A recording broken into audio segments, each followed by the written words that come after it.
The United States of America has a very good reputation in this world. It is known for its strong economy, its strong military, and perhaps its staple, freedom.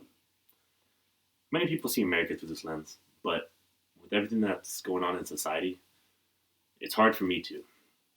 I often question this lens of America and the so called American dream that everyone is entitled to. Jack Kerouac's On the Road has made me rethink the current norms of society. There are so many expectations that are placed on us as individuals and citizens. We all often are expected to choose a certain path and make certain decisions and conform to the status quo as they are seen as the right choices. But On the Road has made me realize that not conforming to this idea of the status quo is actually acceptable. I've been reflecting more specifically on this country in the past 10 years with everything that has happened. And while I do not intend for this to be political or frustrating, I can't help to point out the division we have all been experiencing and experienced in the past. One reason I believe this division occurs is because there is an assumption that we should all have the same morals and values. While I would like for this to be true in certain times, it is simply not.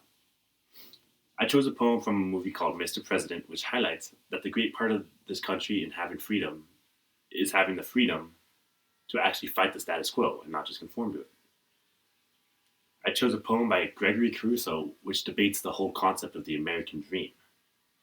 My intentions are not to make any specific points or statements, but to share the idea that the status quo needs to be broken, and that conflict is healthy to an extent, and quite honestly unavoidable.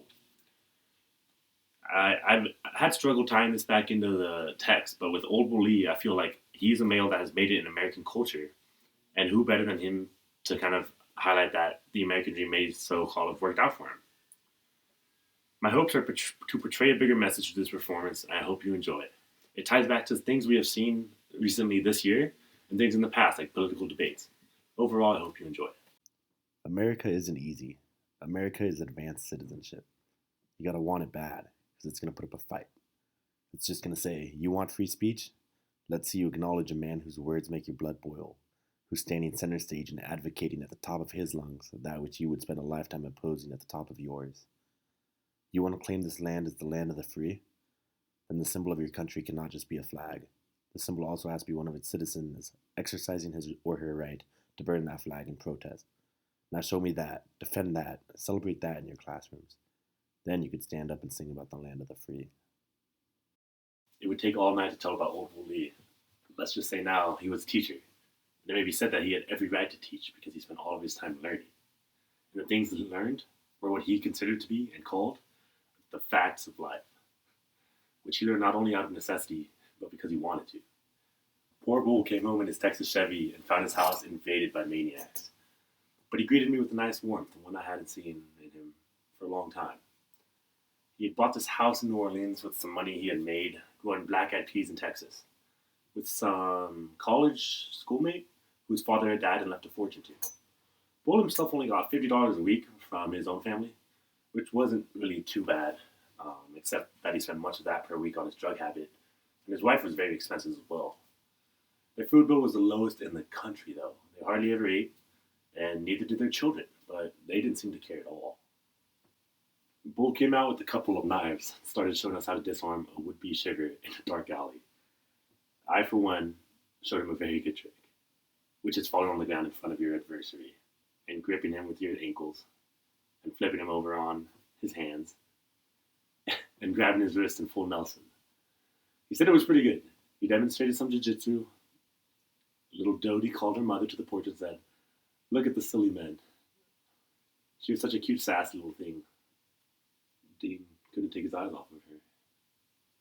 There was a tremendous fence Bull had been working on to separate him from the neighbors. It would never be finished. I guess the task was too much. He would always rock it back and forth to show how solid it was. But suddenly he grew tired and quiet and went in the house and disappeared in the bathroom for his pre-lunch fix.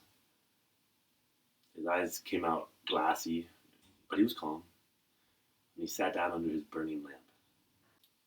When we left, we drove in Bull's old Chevy. Dean's Hudson was low and sleek, but Bull's Chevy was high and rattly. It was just like 1910. The boogie joint was located near the waterfront in a big chromium leather bar that opened up in the back to a tremendous hall where entries and numbers were posted on the wall. Louisiana characters lounged around with racing forms. Bull and I had a beer, and occasionally Bill went over to the slot machine and threw a $50 in like it was nothing. He had lost $100 or more just by a hair. Damn, yelled Bull. They got these things adjusted, he said. You could see it right then. He had the jackpot and the mechanism clicked it to back. Well, Bull said, well, what you gonna do? Old Bull Lee was like a man with the Dungeon Stone and the gloom, rising from the underground. The story of the hipsters of America. A new beat generation that I was slowly joining. But if I must be honest, it seemed like it would never end. It was like a long spectral Arabian dream in the afternoon in another life. Still, we couldn't sober up. I didn't want to leave. And though we were ran out, we still wanted to hang around with our lovely girls in this strange Arabian paradise we'd finally found at the end of a hard, hard long road. The night was coming, and we had to get on to the end. It is a time in which no man is extremely wondrous. It is a time in which rock stupidity outsteps the fifth column as the sole enemy in America. It is a time in which ignorance is a good American.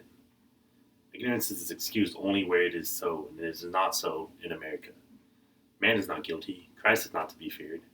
I'm telling you, the American way is a hideous monster, eating Christ, making him into Oreos and Dr. Pepper, the sacrament of its foul mouth. I'm telling you, the devil is impersonating Christ in America. America's educators and preachers are the mental dictators of false intelligence.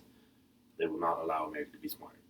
They will only allow death to make America smart. Educators and communicators are the lackeys of the American way.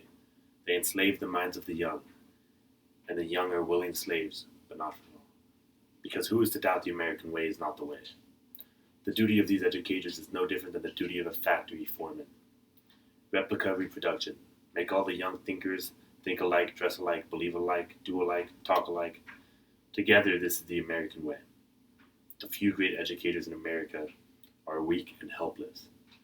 They abide and so uphold the American way. Gregory Corso.